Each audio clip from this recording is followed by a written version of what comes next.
USA in front. Nobody's catching Sha'Carri. ShaCarri Richardson just flipped the entire track and field world on its head, and no one saw it coming.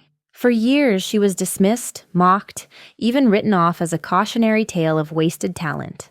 But now, the same people who once laughed at her are dead silent. And the only thing louder than the buzz surrounding her name is the sound of her spikes tearing through the track. What she pulled off this season wasn't just a comeback. It was a calculated, explosive re-entry into the spotlight that left fans stunned, rivals shaken, and the entire sports media scrambling to catch up. This isn't just another return to form. This is a total redefinition of who Sha'Carri Richardson is. And if you thought her story was over, buckle up. Because what she just did, it shocked the world. And it's only the beginning.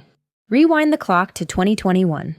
Sha'Carri Richardson was the face of American sprinting, a once-in-a-generation talent with charisma to match her speed.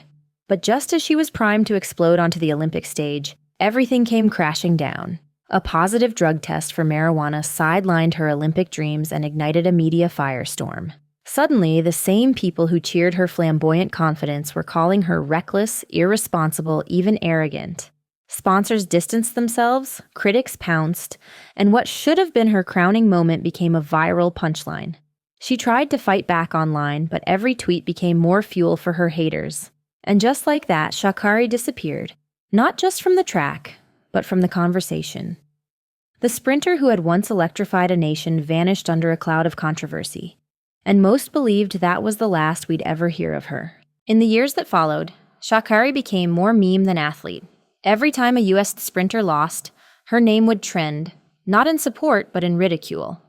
She was dragged in YouTube commentary, sports talk shows, and endless TikToks mocking her fall from grace. Comparisons with Jamaican sprinters like Elaine Thompson-Herah and Shericka Jackson became brutal. Sha'Carri wasn't just losing races, she was losing credibility. Her fashion statements were no longer seen as bold, but as desperate cries for attention. Even her attempts to clap back at critics fell flat, with many saying she needed to stop tweeting and start training. Her name became synonymous with unrealized potential. And as rising stars took over the spotlight, Sha'Carri became the cautionary tale every young athlete was warned about. Flashy, talented, but lacking the discipline to stay on top. By 2022, even die-hard fans had gone quiet. The world had moved on. Or so it thought. Then, almost without warning, whispers of a comeback started floating around in 2023. A grainy video here, a leaked training clip there, nothing official, but enough to raise eyebrows. When she stepped onto the track at the 2023 World Championships, she didn't win gold, but she did something more important. She proved she still belonged. A bronze in the 100 meters wasn't the comeback of the century, but it was a spark. Still, the narrative was cautious. Maybe she's back, but she's not elite. Critics said she couldn't hang with the Jamaicans anymore. Pundits called it a fluke. But something was different. Her attitude wasn't brash. It was focused. She didn't talk.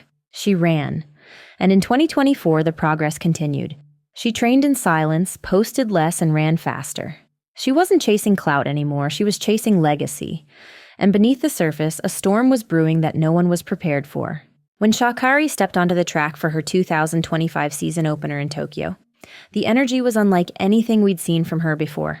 Gone were the theatrics. No pre-race trash talk, no flashy tweets, just dead silence, and a laser focus that sent chills through the stadium. The gun fired, and within seconds, it was clear something had changed. She clocked a staggering 10.75 seconds in the 100 meters, leaving a field of elite sprinters in the dust. Commentators were stunned. Social media exploded. But perhaps the most shocking thing of all?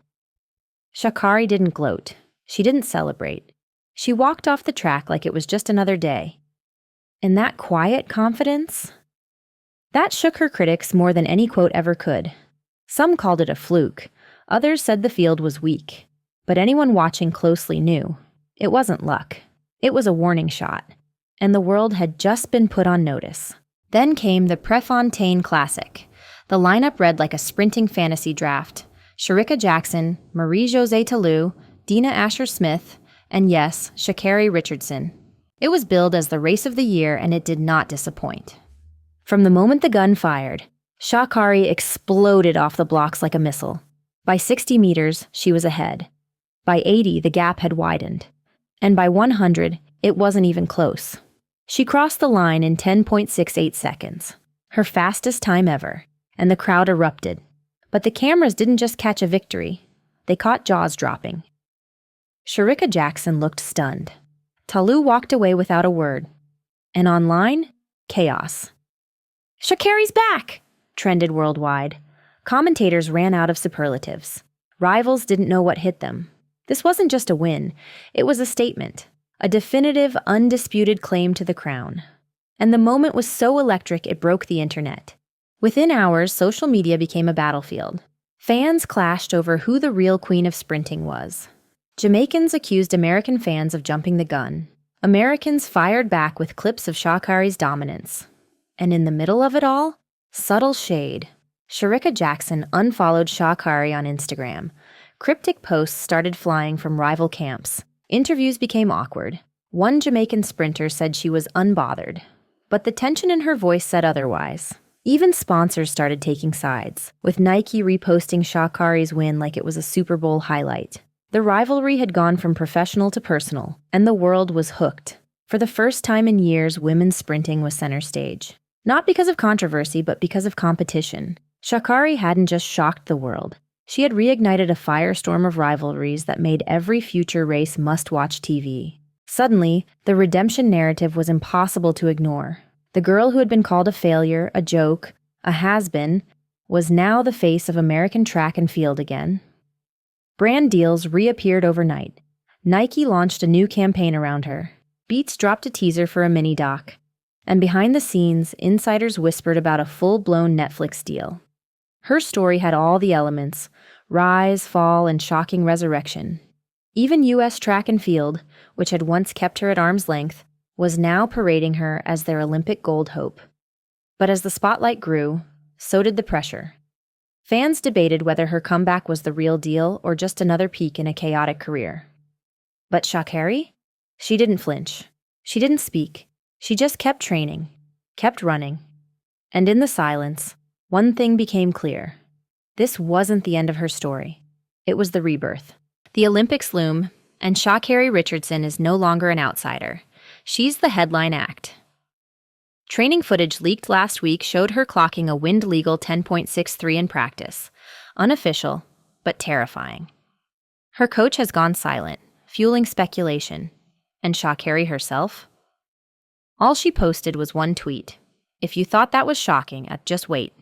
Cryptic, chilling, confident. Rumors swirl about her targeting Florence Griffith Joyner's legendary 10.49 record. Others whisper she might double in the 100 meters and 200 meters. One thing's for certain. Whatever she does next, the world will be watching. Because Sha'Carri Richardson didn't just come back, she took over. And the scariest part? She might be just getting started.